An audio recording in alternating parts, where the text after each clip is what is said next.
அனைத்து கட்சி கூட்டத்தை நடத்த வேண்டும் என்று எங்களை போன்றவர்கள் தொடர்ந்து வற்புறுத்தி வந்ததற்கு பிறகும் கூட முதலமைச்சர் அத்தகைய கூட்டத்தை நடத்தவில்லை. அத்தகைய கூட்டத்தை நடத்துவது என்பது காவிரி போன்ற பிரச்சனையில் ஒரு ஒருமித்த கருத்தை ஏற்படுத்துவதற்கும் தமிழகம் ஒன்றாக இருக்கிறது காவிரி பிரச்சனையில் என்கிற ஒரு செய்தியை நாட்டு மக்களுக்கு வெளிப்படுத்துவதற்கு அது பயன்படும். ஆனால் அத்தகைய ஒரு கூட்டத்தை ஏன் இவர்கள் கூட்டம் மறுக்கிறார்கள் என்பது தெரியவில்லை. எப்படி இருப்பினும் உச்சநீதிமன்ற தீர்ப்பை அமுல்படுத்துகிற நிலைமையில் கர்நாடகா நடந்து கொள்ளவில்லை. ஆகவே தமிழ்நாடு முதலமைச்சர் அவர்கள் குறைந்தபட்சம் நம்முடைய பாராளுமன்ற தமிழ்நாட்டை சார்ந்த அனைத்து கட்சி பாராளுமன்ற உறுப்பினர்களை அனைத்து கட்சி தலைவர்களை அழைத்து சென்று பிரதமரை நேரடியாக சந்தித்து இந்த உச்சநீதிமன்ற தீர்ப்பின் அடிப்படையில் தமிழகத்துக்குரிய தண்ணீரை பெறுவதற்கான அழுத்தத்தை கொடுக்க வேண்டும் என்று நான் வற்புறுத்த விரும்புகிறேன். மூன்றாவது, குறுவை சாகுபடி என்பது முழுமையாக பாதிப்பு என்பது ஏற்பட்டு விட்டது. ஓரளவுக்கு ஆழ்குழாய் கிணறு பாசனம் உள்ள சில பகுதிகளில் அந்த குறுவை சாகுபடி என்பது நடைபெற்றிருக்கிறது. குறிப்பாக நாகப்பட்டினம் மாவட்டத்தில் அநேகமாக குறுவை சாகுபடி முற்றிலும் இல்லை என்பதுதான் நிலைமை. ஏன்னா அங்கே ஆழ்குழாய் கிணறுகள் போட முடியாது, போட்டால் உப்பு நீர் வந்துவிடும். மயிலாடுதுறை, தஞ்சாவூர் போன்ற மாவட்டங்களில் ஒரு சில பகுதிகளில் குறுவை சாகுபடி என்பது நடைபெற்றிருக்கிறது. ஆகவே முற்றிலும் தண்ணீர் வராததனுடைய காரணமாக முற்றிலும் குறுவை சாகுபடி பாதிக்கப்பட்ட விவசாயிகளுக்கு ஏக்கருக்கு 15,000 ரூபாய் இழப்பீடு வழங்க வேண்டும் என்பதை மார்க்சிஸ்ட் கம்யூனிஸ்ட் கட்சியின் சார்பில் ஏற்கனவே நாங்கள் வற்புறுத்தி இருக்கிறோம். இப்போது மீண்டும் அதை வற்புறுத்த விரும்புகிறோம் என்பது ஒன்று. இரண்டாவது, ஆழ்குழாய் பாசனத்தை பயன்படுத்தி பயிர் செய்த குறுவை சாகுபடி செய்த விவசாயிகள் கடந்த 2-3 நாட்களாக பெய்த மழையில் அறுவடைக்கு தயாராக இருந்த சில ஆயிரம் ஏக்கர் பயிர் சாகுபடி என்பது பாதிக்கப்பட்டு ஏற்கனவே காஞ்சி கெடுத்தது பேஞ்சு கெடுத்ததுன்னு சொல்ற வகையில பாதிப்பு என்பது ஏற்பட்டிருக்கிறது.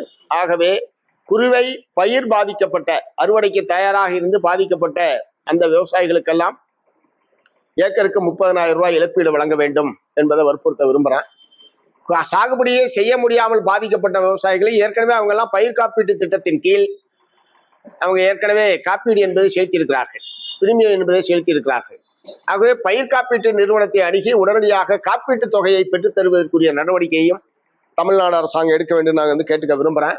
அதே மாதிரி குறுவை சாகுபடி இல்லாதவருடைய விளைவாக விவசாய தொழிலாளிகளுக்கு வேலை வாய்ப்பு என்பதே இங்கே டெல்டா மாவட்டத்தில் பெரும்பாலானவர்களுக்கு இல்லை என்கிற நிலைமை என்பது ஏற்பட்டிருக்கு.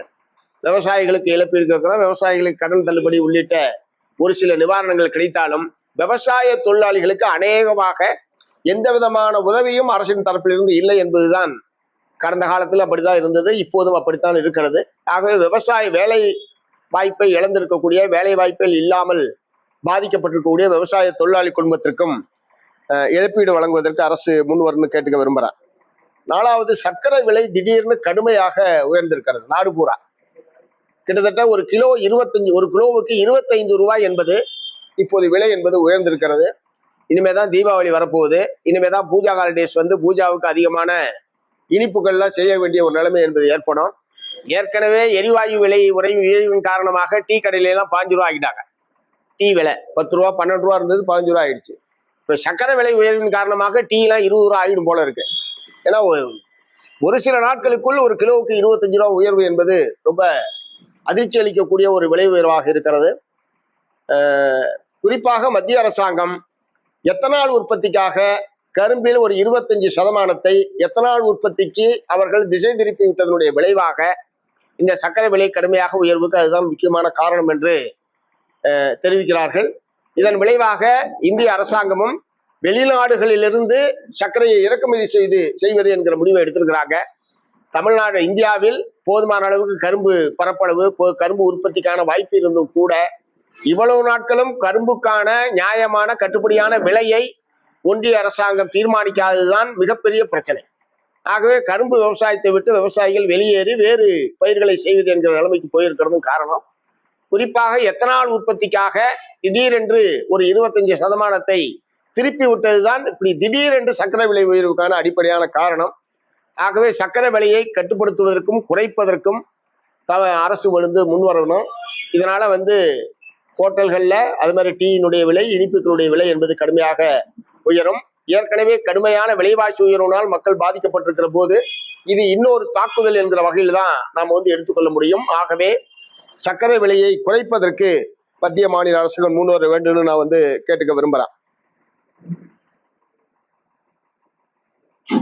அதே மாதிரி இன்றைக்கு தமிழ்நாடு சட்டப்பேரவையில் மாண்புமிகு முதலமைச்சர் அவர்கள் 110 விதியின் கீழ் 3 முக்கியமான அறிவிப்புகளை வெளியிட்டிருக்கிறார்கள். ஒன்று, பரந்தூர் விமான நிலைய திட்டம் என்பது கைவிடப்படுகிறது என்கிற முக்கியமான அறிவிப்பை அவர் வெளியிட்டிருக்கிறார். எங்களை போன்றவர்களும் ஏற்கனவே, ஏன்னா அங்கு ஒரு 13 ஏரிகளை அளித்தும் பல்லாயிரக்கணக்கான 3000 ஏக்கருக்கு மேற்பட்ட நஞ்சை நிலங்களை அளித்துத்தான் பரந்தூர் விமான நிலையம் அமைக்கப்படும் என்று ஏற்கனவே கடந்த ஆட்சி காலத்தில் அறிவிக்கப்பட்டது. அதற்கு எதிராக அப்பகுதி மக்கள், விவசாயிகள் ஒரு தொடர்ச்சியான போராட்டத்தை நடத்தி வந்தார்கள். ஏன்னா 13 ஏரிகளை அழிப்பது என்பதெல்லாம் அது எவ்வளவு பெரிய சிறந்த திட்டமாக இருந்தாலும் அதெல்லாம் ஏற்கக்கூடியதல்ல. அந்த வகையில் மாற்று இடத்தில் விமான நிலையம் அமைக்கப்படும் என்றும் பரந்தூர் விமான நிலைய திட்டம் கைவிடப்படுகிறது என்றும் முதலமைச்சர் அவர்கள் அறிவித்திருப்பதை மார்க்சிஸ்ட் கம்யூனிஸ்ட் கட்சியின் சார்பில் வரவேற்கிறோம். மாற்று இடம் என்பதும் அந்த பகுதி மக்களுடைய கருத்துக்களை கேட்டு பொருத்தமான இடத்தில் அமைக்கப்பட வேண்டும் என்பதையும் நான் வற்புறுத்த விரும்புகிறேன். ஆனால் செய்திகள் வெளியிலே வர பல்வேறு ஊடக செய்திகள் என்ன சொல்லுதுன்னா, அந்த திட்டத்துக்கு பதிலாக வேறொரு திட்டம் நிறைவேற்றுவதற்கான வாய்ப்பு இருக்கிறது என்கிற மாதிரியான செய்திகள் வருகிறது. நிலம் கையகப்படுத்துதல் சட்டம் 2013 அடிப்படையில் எந்த திட்டத்திற்காக நிலம் கையகப்படுத்தப்படுகிறதோ அதற்குத்தான் அந்த நிலத்தை பயன்படுத்த முடியுமே தவிர வேறொரு திட்டத்திற்கு பயன்படுத்துவது என்பது 2013ஆம் ஆண்டு நிலம் கையகப்படுத்துதல் சட்டத்திற்கு விரோதமானது. ஆகவே இந்த திட்டம் கைவிடப்படுகிறது என்று சொன்னால் அந்த நிலங்கள் முழுவதும் விவசாயிகளிடம் திரும்ப ஒப்படைக்கப்பட வேண்டும் என்பதை நான் வற்புறுத்த விரும்புகிறேன். இரண்டாவது முக்கியமான அறிவிப்பு, ஏற்கனவே அவர்களுடைய தேர்தல் வாக்குறுதியை நிறைவேற்றக்கூடிய வகையில் ஒவ்வொரு குடும்பத்திற்கும் 3 எரிவாயு உருளைகள் இலவசமாக வழங்கப்படும் என்பதை ஏற்கனவே அவங்க வாக்குறுதியாக கொடுத்திருந்தாங்க. இப்போது அந்த 3 உருளைகளுக்கான பணம் சம்பந்தப்பட்ட பயனாளிகளுடைய வங்கி கணக்கில் செலுத்தப்படும் என்கிற முறையில் அறிவிச்சிருக்காரு. தேர்தல் வாக்குறுதியை நிறைவேற்றக்கூடிய வகையிலான இந்த நடவடிக்கையை நாங்கள் வரவேற்கிறோம். மூன்றாவது, பெண்கள் ஏற்கனவே விடியல் பயணம் என்கிற பெயரில் குறிப்பிட்ட பேருந்துகளில் மட்டும்தான் நகர பேருந்துகளில் பயணிக்க முடியும் என்கிற நிலைமைக்கு பதிலாக விரைவு பேருந்தாக இருந்தாலும், LSS ஆக இருந்தாலும், டீலக்ஸ் ஆக இருந்தாலும் நகரத்திற்குள் இந்த பேருந்துகளில் பெண்கள் பயணிக்கலாம் என்கிற முறையில், அதுவும் தேர்தல் வாக்குறுதியுடைய ஒரு பகுதி. ஆனால் ஒரு பகுதி தான்.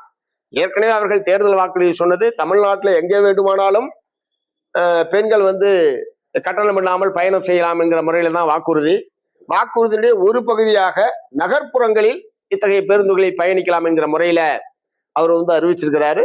தேர்தல் வாக்குறுதிகளை முழுமையாக நிறைவேற்ற வேண்டும் என்பதைத்தான் மார்க்சிஸ்ட் கம்யூனிஸ்ட் கட்சி நாங்கள் தொடர்ந்து வற்புறுத்திட்டு வரோம். அந்த முறையில இந்த அறிவிப்புகளை மார்க்சிஸ்ட் கம்யூனிஸ்ட் கட்சியின் சார்பில் வரவேற்கிறோம். தொடர்ந்து இதர வாக்குறுதிகளை நிறைவேற்றுவதற்கு தமிழ்நாடு அரசாங்கம் முன்வர வேண்டும் என்பதை சொல்ல விரும்புகிறேன். செய்திகளை உடனுக்குடன் தெரிந்து கொள்ள கீழ்கண்ட கேபிள் மற்றும் DTH நெட்வொர்க்குகளில் எம்நாடு செய்தி தொலைக்காட்சியை காணுங்கள். பாதகம் செய்பவரை கண்டால் நாம் பயம் கொள்ளலாகாது பாப்பா. மோதி மிதித்து விடு பாப்பா, அவர் முகத்தில் உமிழ்ந்து விடு பாப்பா. அண்மை செய்திகளை உடனுக்குடன் தெரிந்து கொள்ள இணைந்திருங்கள் எம்நாடு தொலைக்காட்சியுடன்.